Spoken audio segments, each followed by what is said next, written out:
If you can hear the dog in the background, that is the neighbour's dog Klaus, who has been left alone and howls the entire time when he's alone.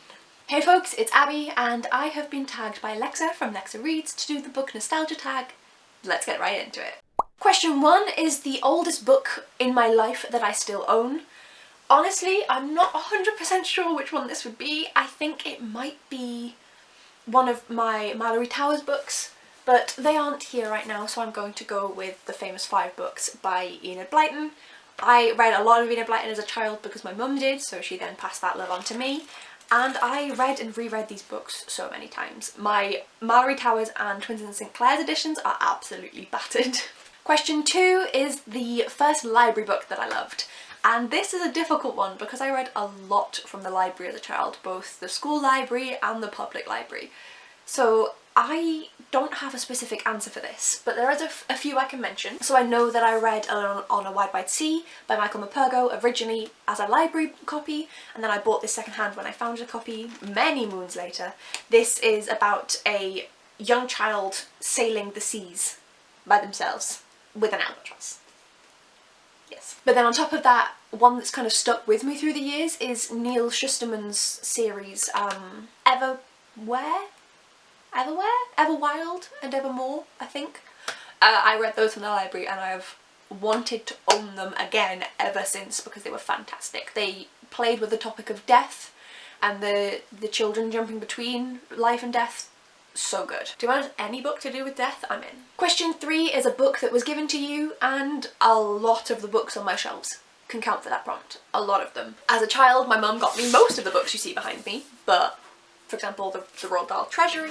Question 4 is a book that was recommended to you. So I'm going to go with one that doesn't have its dust jacket on because I'm currently reading it. And that is A Song of Wraiths and Ruin by Roseanne A. Brown. Olivia Savannah has said multiple times that she thinks I'm going to absolutely love this. And although I'm not that far through at the moment, so far I agree. I'm so excited to read more of this.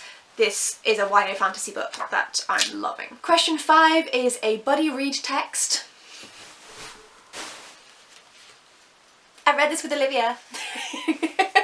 This is War and Peace by Leo Tolstoy. We read this from the 1st of January till right at the end of September in this year, reading a chapter or 2 every day. This was so much fun to read it with Olivia and I'm so excited to do our next buddy read together. The next question is a book introduced to you in school. I don't have any favourites from that. I used to, but I have since changed my mind. It's still well written, but I wouldn't consider it a favourite anymore, and that is To Kill a Mockingbird by Harper. For obvious reasons. I've learned a little more about racism than I did know at the time. So yeah, it's very much a white saviour book, but at the time I did enjoy that. A lot of the books, like for example, I remember I had read Goodnight Mr. Tom when I was about 7, and then when I was about 12 we then covered it in school. So I enjoyed that because I'd already read it. Though I did used to have an answer for this and no longer applicable.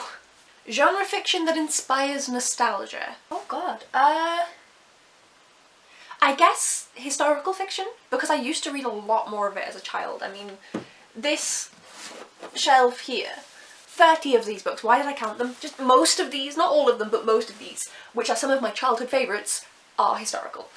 I don't read a lot of that genre anymore. I don't seem to like it in adult fiction. I need to try and explore a little more and see ones that I might like, but I need another genre to be mixed in with historical for me to enjoy it in adult fiction, which is annoying, but... Question 8 is a literary work that inspires nostalgia. I'm gonna go with Back Home by Michael Perko. This is about a young girl called Rusty who's just come back in 1945 to England after spending 5 years as an evacuee in the US, and she comes back very different, very Americanised, and her family can't handle that. And the Americanisation is a lot closer to modern day, because of course we've taken that in, and so it's kind of modern day culture clashing with old British English culture, and kind of seeing how this works in a family that was already splintered apart.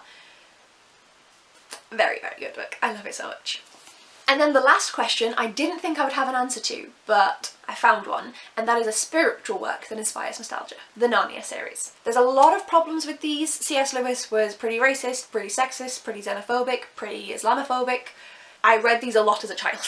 I loved these so much, and the reason that they count for spiritual is because they are essentially a very bad form of Christianity. This does no favours for Christianity. But it's meant to be kind of promoting Christianity to a younger audience. I adored these books so much. I've reread them so many times. I've been absorbed completely into this world. I love them. Rereading them is difficult because of the problematic content, and ironically, despite this being one of my favourite ever childhood series, I turned out atheist. However, this is my answer. And that is the book nostalgia tag. So I will leave Lexa linked down below, as well as the original creator Noah's video.